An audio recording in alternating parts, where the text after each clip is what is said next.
Hello students, I am Nidhi Srivastav, Assistant Professor in NIT Pharmacy Institute, Greater Noida. So, today I will discuss about the methods involved in precipitation titration. I have already discussed about the what is precipitation titration and the types of the precipitation titration. So, in there we will discuss about what methods used in precipitation titration, which types of method used in precipitation titration and the different types of indicator which is used in the precipitation titration in the different methods. So, firstly short introduction we have to discuss for the precipitation titration, formation of the precipitate at the end point. Precipitation titration is the titration where at the end point precipitate form, at the end point precipitate form in the precipitation titration, and it is the titrimetric method which involve the formation of precipitate during the experiment of titration. The titrant react with the analyte to form an insoluble substance. So, precipitation titration, the titrant react with the analyte and form the insoluble substance which is a precipitate, and in precipitation titration we can use the precipitating agent which is AgNO3. So, precipitation titration is also called argentometric titration or argentometry, because AgNO3 is used in precipitation titration in all the methods. AgNO3 used all the methods in different types. Types of the precipitation titration, it also called argentometric titration because AgNO3 involved in the titration, the end point the form the PPT. The PPT titration divided by three methods. First is the Mohr's method, second is the Volhard method, and the third is Fezan method. The difference between in these methods are different types of indicator used in there. So, what is Mohr's method? Mohr's method of determination of chloride or halides by the titration with silver nitrate means AgNO3 is one of the oldest titration method still in use. It was researched and published by Carl Friedrich Mohr in 1856. Mohr's method बहुत ही old method है और अभी तक use हो रहा है, और इसको मोहर्स नाम के एक साइंटिस्ट ने ही डिस्कवर किया था, पब्लिश किया था। और यहाँ पर हैलाइड का टाइट्रेशन देखने को मिलता है। हैलाइड्स में हम क्लोराइड और ब्रोमाइड का दोनों का ही डिटर्मिनेशन कर सकते हैं, क्लोराइड आयन का भी कर सकते हैं, ब्रोमाइड का भी करते हैं, आयोडाइड का नहीं करते हैं, ये भी हम आगे लिमिटेशंस में बताएंगे। तो क्लोराइड या ब्रोमाइड का डिटर्मिनेशन जो होता है, तो क्लोराइड और ब्रोमाइड एज अ एनालाइट की तरह यूज़ होते हैं और इनको टाइट्रेट किया जाता है AgNO3 के सॉल्यूशंस के थ्रू। ठीक है, अब इसमें इंडिकेटर भी जो यूज़ होता है वो डिफरेंट टाइप का होता है। The idea behind is very simple, chlorides are titrated with the silver nitrate. The Mohr's method involve the use of a silver nitrate solution as the titrant of the determination of chloride and bromides in the presence of potassium chromate indicator. So, we can see the potassium chromate used as an indicator, or basically chromate ion used as an indicator in Mohr's method. When a chloride containing solution react with the standard solution of silver nitrate in result in the formation of silver chloride and the solution in the presence of chromate ion. तो क्या होता है, सबसे पहले Mohr's method में जो भी हम क्लोराइड लेते हैं, जैसे कि हमने यहाँ पे सोडियम क्लोराइड लिया है, सोडियम क्लोराइड की रिएक्शन होगी AgNO3 के साथ और AgCl के PPT का फॉर्मेशन होगा। देन हम उसमें इंडिकेटर इंड्यूस कराएंगे। यहाँ जो इंडिकेटर यूज़ हो रहा है वो एक्सटर्नल इंडिकेटर है, क्योंकि एक्सटर्नल इंडिकेटर होता है जिसमें पहले हम थोड़ा टाइट्रेंट और टाइट्रेंट की रिएक्शन कराने के बाद देन हम उसको इनडायरेक्टली इंडिकेटर को यूज़ करते हैं। जैसे ही इंडिकेटर को इंड्यूस कराएंगे तो फिर फर्दर क्रोमेट आयन जो होंगे वो इंडिकेटर का वर्क करेंगे और Ag सिल्वर क्रोमेट के पीपीटी का फॉर्मेशन करेंगे एट द एंड पॉइंट पे। तो वो अभी हम प्रोसीजर में सारा देखेंगे। These are the reaction involved in the titration of Mohr's method. Firstly, we have to take burette and conical flask, जो कि हम हमेशा टाइट्रेशन मेथड में लेते हैं। ब्यूरेट में आपका रहेगा AgNO3 और कॉनिकल फ्लास्क में रहेगा NaCl। ओके, तो फर्स्टली रिएक्शन होगी AgNO3 react with NaCl and form the PPT of white color AgCl and also sodium nitrate. Then this PPT dissociate in Ag plus and Cl minus. AgCl, Ag plus and Cl minus कब dissociate होगा? जब इसमें हम potassium chromate K2CrO4 को induce कराएंगे, indicator उसको as a indicator induce कराएंगे तो ये डिसोसिएट हो जाएगा Ag प्लस Cl माइनस में। देन ये जो Ag है, ये जो क्रोमेट आयन होंगे, क्रोमेट आयन के साथ Ag2CrO4 का रेडिश ब्राउन कलर के PPT फॉर्म करेंगे। तो this is the reaction, overall reaction of the Mohr's method. Firstly, AgNO3 react with the NaCl and form the precipitate of AgCl which is in white color, and then indicator induce potassium chromate, then AgCl dissociate Ag plus Cl minus, then and indicator also dissociate potassium and chromate ion, then chromate ion, because chromate ion has a negative charge, so it react with the Ag plus silver ion and form the Ag2CrO4 and reddish brown color. Indicator chromate ions. The Mohr's method used chromate ion as the indicator for the argentometric determination of bromide, chloride and cyanide ions. Cyanide ion बहुत rare use होता है, mainly हम chloride या bromide ही use करते हैं, iodide नहीं use करते हैं, क्योंकि आयोडाइड का जो कलर होता है वो सिल्वर आयोडाइड के साथ मिलके ब्रिक रेड कलर देता है और ब्रिक रेड कलर के ही पीपीटी एंड पॉइंट पे फॉर्म होते हैं, जिसकी वजह से जो एंड पॉइंट का डिटर्मिनेशन होता है उसको करना थोड़ा टफ हो जाता है। तो ये है पूरा Ag reaction of the Mohr's method.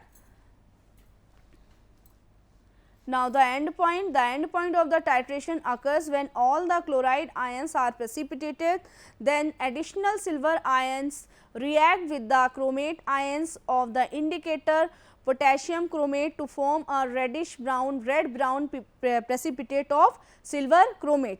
तो Mohr's मेथड में जो एंड पॉइंट आ रहा है वो सिल्वर क्रोमेट की वजह से आ रहा है, क्योंकि सिल्वर क्रोमेट जो है वो लास्ट में फॉर्म हो रहा है एज अ पीपीटी के फॉर्म में और उसी की रेडिश ब्राउन कलर के पीपीटी कलर शो कर रहा है।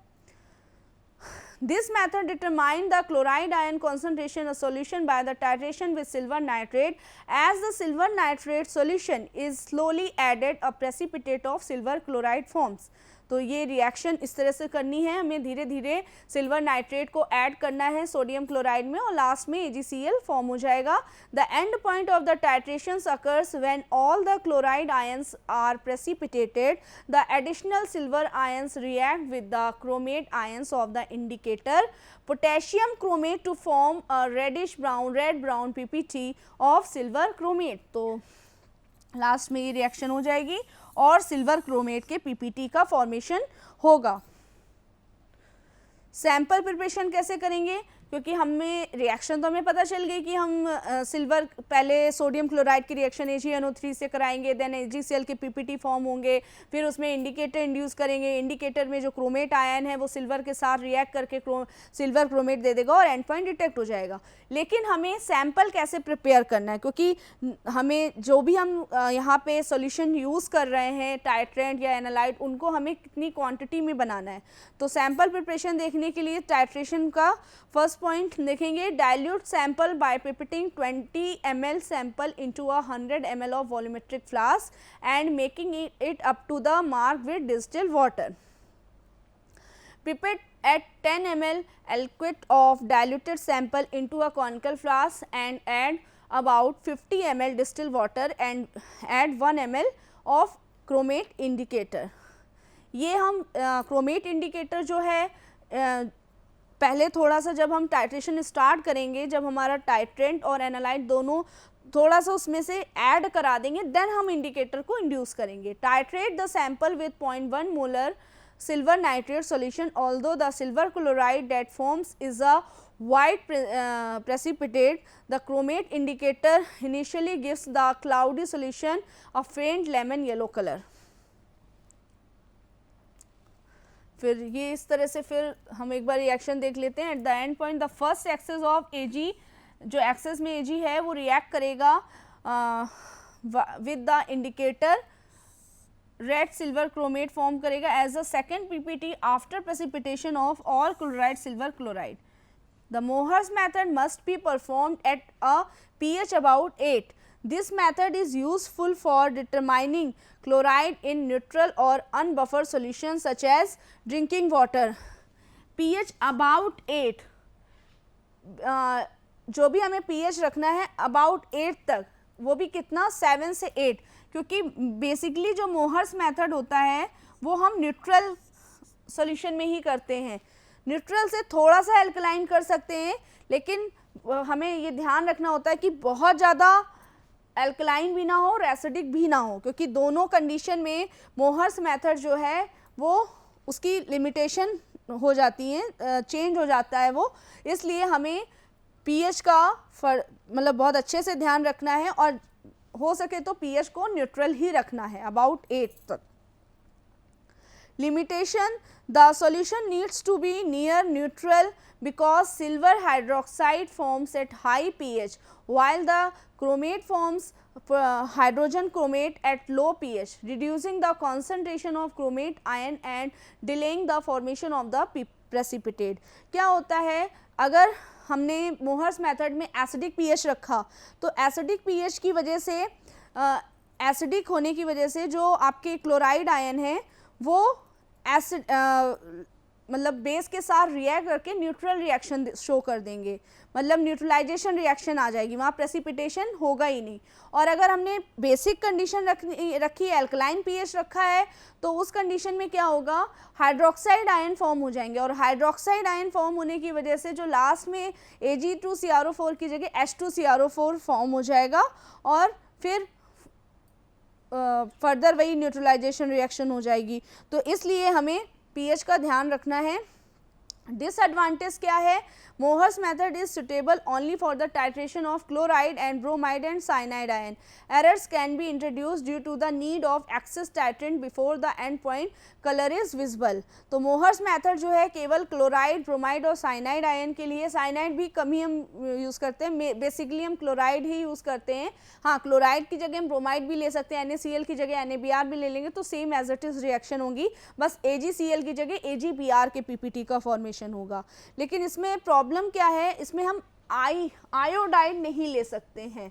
क्यों नहीं ले सकते हैं आयोडाइड, क्योंकि आयोडाइड जब सिल्वर के साथ रिएक्ट करेगा और सिल्वर आयोडाइड बनाएगा तो सिल्वर आयोडाइड का खुद का कलर रेडिश ब्राउन होता है और मोहर्स मेथड में जो एंड पॉइंट हमें चाहिए वो रेडिश ब्राउन कलर के PPT फॉर्म होते हैं। तो इस वजह से हमें एंड पॉइंट को डिटरमाइन करना, शार्प एंड पॉइंट को डिटेक्ट करना मुश्किल हो जाएगा और इसकी वजह से हम फिर आयोडाइड नहीं ले सकते हैं। इसलिए हम सिर्फ क्लोराइड या ब्रोमाइड या फिर साइनाइड आयंस के लिए मोहर्स मेथड को यूज़ करते हैं। Now the second method is Volhard method. ये इस मेथड में जो हम इंडिकेटर यूज़ करते हैं वो Fe आयन यूज़ होता है as a indicator. So the Vollard method is an indirect or back titration method in which an excess of a standard solution of silver nitrate is added to a chloride containing sample solution. तो यहाँ भी हम silver nitrate को तो use करेंगे क्योंकि that is a precipitating agent, और इसको ऐड करते हैं क्लोराइड में, क्लोराइड के साथ मतलब क्लोराइड को डिटरमाइन करने के लिए है. The excess silver is then back titrated using a standardised solution of potassium और ammonium thiocyanate with ferric ion as a indicator.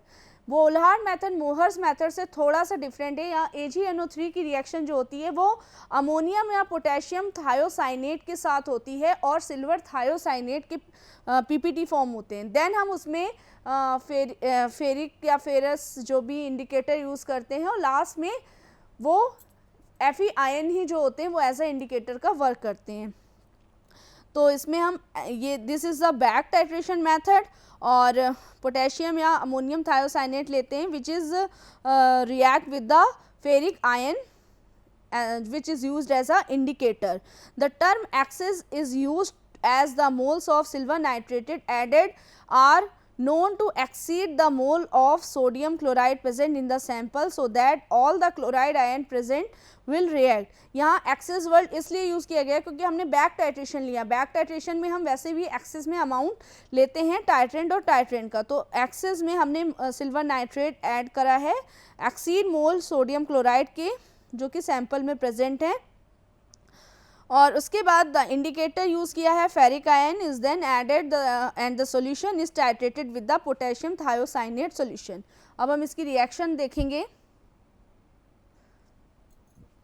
Volhard method reaction है AgNO3. अब यहाँ चेंज हुआ है. मोहर्स मेथड में हमने AgNO3 को एज अ टाइट्रेंट लिया था और सोडियम क्लोराइड को एज अ एनालाइट लिया था टाइट्रेंट की तरह, और ये वहाँ पर ब्यूरेट में था AgNO3 और NaCl कॉनिकल फ्लास्क में था. यहाँ जस्ट ऑपोजिट है. AgNO3 को हम कॉनिकल फ्लास्क में लेंगे और अमोनियम थायोसाइनेट या पोटेशियम थायोसाइनेट जो भी हम लेते हैं उसको हम ब्यूरेट में लेंगे. तो यहाँ AgNO3 किस तरह यूज़ हो रहा है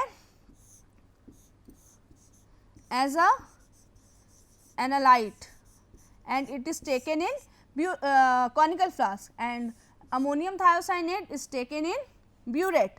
Okay, तो रिएक्शन होगी AgNO3 और अमोनियम थायोसाइनेट की in the presence of ferric alum indicator, और सिल्वर थायोसाइनेट के PPT फॉर्म होंगे और अमोनियम नाइट्रेट के PPT फॉर्म होंगे. अब जो ये सिल्वर थायोसाइनेट है, जब फेरिक एलम इंडिकेटर इसमें इंट्रोड्यूस करेंगे तो सिल्वर थायोसाइनेट डिसोसिएट हो जाएगा सिल्वर में और थायोसाइनेट में. देन सिल्वर से जो ये फेरिक एलम है ये रिएक्ट करके नेक्स्ट फर्दर PPT बना लेगा. The titration of silver with ammonium thiocyanate with ferric alum as an indicator is an example of the class of the titration involving the forming of a color substance in the solution. During the titration, silver thiocyanate is formed, while at the end point excess ammonium thiocyanate react with Fe ion to form deep red color ferrous thiocyanate. तो Fe ion जब silver thiocyanate form होगा, silver thiocyanate dissociate होगा due to the presence of indicator. Silver और thiocyanate में जैसे ही thiocyanate dissociate होगा Fe ion thiocyanate से रिएक्ट करके फेरस या फेरस थायोसाइनेट फॉर्म कर लेंगे, जो क्योंकि Fe पे पॉजिटिव चार्ज होगा और HCN थायोसाइनेट पे नेगेटिव चार्ज होगा, तो वो रिएक्ट करके फेरस थायोसाइनेट फॉर्म कर लेंगे और डीप रेड कलर का PPT फॉर्म होगा. किसकी वजह से? FeSCN की वजह से, फेरस थायोसाइनेट की वजह से. The amount of thiocyanate which will give a visible colour is very small, so the end point error is very small, but the solution should be shaken vigorously at the end point as silver ions are absorbed on the precipitate and are then dissolved. In Vollard method, one can easily determine chloride ions in acidic solution. Otherwise, in basic media, Fe ion will hydrolyze and excess of AgNO3 is added to chloride solution and part of and part of it is unreacted. So, Ag solution is back titrated with ferric alum as indicator, but the method has a source of error. Silver thiocyanate is soluble than AgCl. In Volhard method में हम excess amount में AgNO3 लेते हैं, क्योंकि AgNO3 जो है पहले वो क्लोराइड आयन के साथ रिएक्ट करता है, फिर उसका सिल्वर आयन जो है वो बैक टाइट्रेटेड, फिर उसको हम बैक टाइट्रेशन उसका होता है फेरिक, रिएक्ट करता है फेरिक एलम के साथ, और जो सिल्वर है वो सिल्वर थायोसाइनेट के पीपीटी का फॉर्मेशन करता है.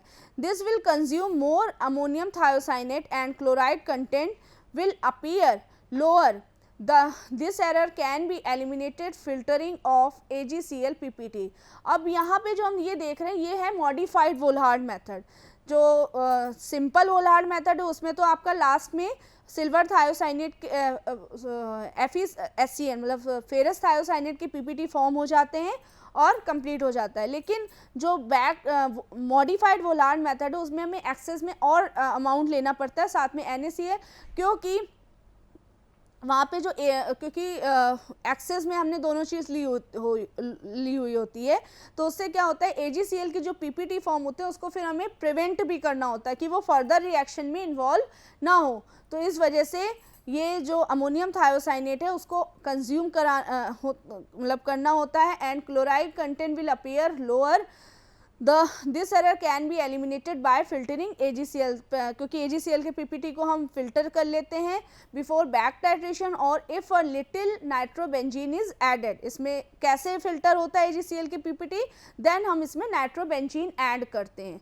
इट विल, और साथ ही साथ नाइट्रिक एसिड भी यूज़ होता है. It will adhere to AgCl, ये AgCl को मतलब एक तरह से प्रिवेंट कर देता है and protect it from reaction with thiocyanate, और फर्दर रिएक्शन जो थायोसाइनेट से AgCl की होने वाली होती है उसको प्रिवेंट कर देता है. However nitrobenzene slows down the reaction. This can be avoided if Fe ferric trinitrate and a small measured amount of ammonium thiocyanate are added to the chloride solution at the start with nitric acid, and the mixture titrated with AgNO3 until the red color disappear.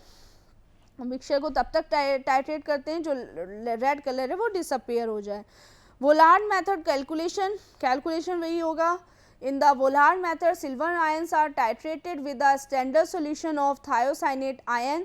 The Vollard method is an indirect or back titration method in which an excess of a standard solution of silver nitrated is added to a chloride containing sample solution. The excess silver is then back titrated using a standardized solution of potassium or ammonium thiocyanate with ferric ion as an indicator. The amount of silver that is precipitated with chloride in the sample solution is calculated by subtracting the excess silver from the original silver content.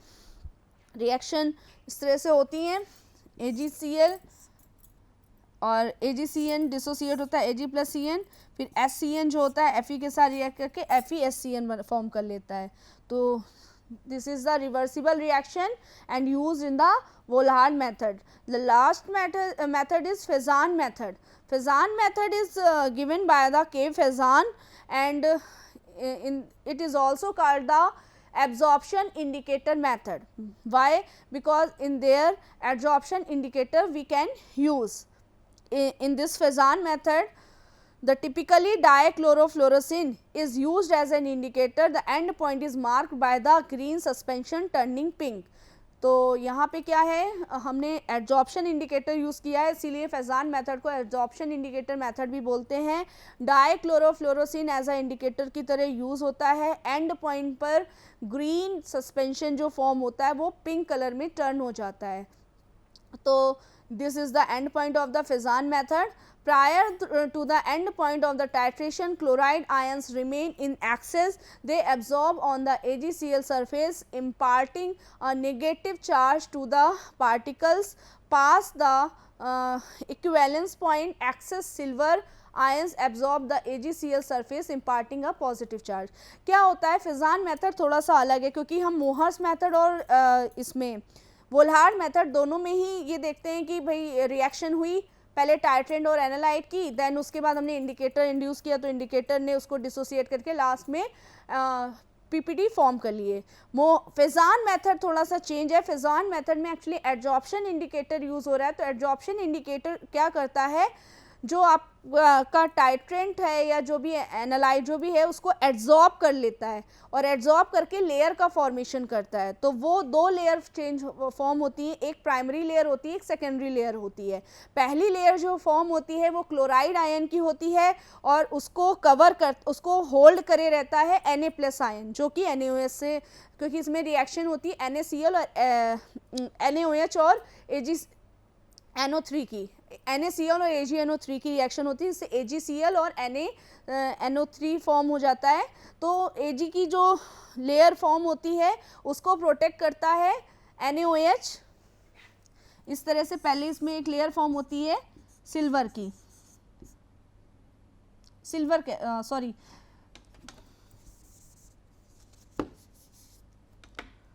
Chloride की layer form होती है AgCl से, और इसको जो hold करता है वो होता है Na+।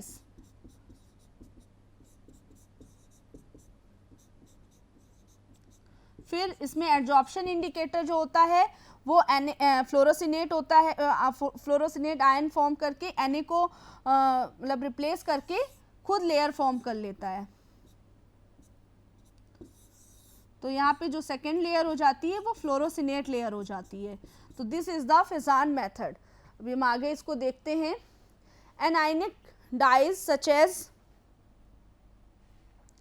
dichlorofluorocene basically is a dye and used as a indicator. So anionic dyes such as dichlorofluorocene are attracted to the particles and undergo a color change upon absorption, representing the end point. जो फ्लोरोसिनेट होता है उसमें N ions present होते हैं, मतलब negative ions होते हैं, और वो अट्रैक्ट कर लेता है पार्टिकल्स को और फिर उसको एब्जॉर्ब करता है कलर चेंज करके, साथ ही साथ एंड पॉइंट को रिप्रेजेंट करता है। इसके अलावा eosin टेट्राब्रोमोफ्लोरोसिन is also suitable for the titrating against bromide, iodide and thiocyanate ions, giving a sharper end point than dichlorofluorocene. It is not suitable for titrating against chloride anion because it binds to AgCl more strongly than chloride. तो क्या होता है इसमें, हम तीन तरह के, एक तो फ्लोरोसिन जो बेसिकली यूज़ हो रहा है वो फ्लोरोसिन यूज़ हो रहा है, उसके अलावा हम टेट्राब्रोमोफ्लोरोसिन भी यूज़ करते हैं और डाइक्लोरोफ्लोरोसिन भी यूज़ करते हैं। जो डाइक्लोरोफ्लोरोसिन से टेट्राब्रोमोफ्लोरोसिन जो होता है वो ज़्यादा स्ट्रॉन्गर होता है, लेकिन वो क्या करता है AgCl के साथ स्ट्रॉन्गली बाइंड होने की वजह से हम यहाँ पे टेट्राब्रोमोफ्लोरोसिन को यूज़ नहीं करते हैं। जो अभी मैंने बताया था वो इस तरह से है, NaCl और Ag रिएक्ट करके Cl और AgCl के PPT बना लेंगे, AgCl का PPT फॉर्म होगा, यहाँ रिएक्शन वही होगी NaCl प्लस AgNO3 की, और ये AgCl के PPT फॉर्म होंगे, और ये पहली लेयर बनेगी क्लोराइड की और ये दूसरी लेयर है। ये तो अभी AgCl और Ag की उस लेयर है, लेकिन इसके अलावा जो मैंने आपको लेयर बताई थी, पहली लेयर आपकी क्लोराइड आयन की होगी और उसको होल्ड करेगा सोडियम आयन जो हमें NaOH से NaCl से फॉर्म होगा, और जो दूसरी लेयर बनेगी जो ये this is the primary layer और this is the secondary layer. अब क्या होगा, जो फ्लोरोसिन होगा वो इसको रिप्लेस कर देगा और यहाँ पे फ्लोरोसिनेट लेयर बना लेगा और इस पे चार्ज होगा, बट Na+ और ये मिला के ये फ्लोरोसिनेट लेयर फॉर्म कर लेंगे। तो ये सेकेंडरी लेयर हो जाएगी और प्राइमरी लेयर क्लोराइड की रहेगी। तो this is all about the methods of the precipitation titration. तो हम देख रहे हैं यहाँ 3 मेथड यूज़ हुए थे। पहला हुआ था मोहर्स मेथड। मोहर्स मेथड में जो एंड पॉइंट आ रहा था रेडिश ब्राउन कलर के पीपीटी आ रहे थे और रिएक्शन हो रही थी AgNO3 NaCl की। इंडिकेटर यूज़ हो रहा था पोटेशियम क्रोमेट, जहाँ chromate ion as a indicator work कर रहे थे। वोल्हार्ड मेथड में रिएक्शन हुई थी AgNO3 और अमोनियम या पोटेशियम थायोसाइनेट की और इंडिकेटर यूज़ हो रहे थे फेरिक एलम, जिसमें Fe आयन यूज़ हो रहे थे एज ए इंडिकेटर और रेड कलर के पीपीटी का फॉर्मेशन हो रहा था। फेजान मेथड में आपका पिंक कलर का पीपीटी होगा और यहाँ एड्जॉर्प्शन इंडिकेटर यूज़ हो रहा है। फ्लोरोसिन वो लेयर बना के फॉर्म करके वो पीपीटी को एब्जॉर्ब करके पिंक कलर में चेंज हो जा रहा है। तो यहाँ भी जो रिएक्शन हो रही है वो NaCl और AgNO3 की हो रही है, लेकिन बस लेयर के फॉर्मेशन की वजह से एड्जॉर्प्शन इंडिकेटर यूज़ होने की वजह से ये मोहर्स मेथड से डिफरेंट है। Thank you.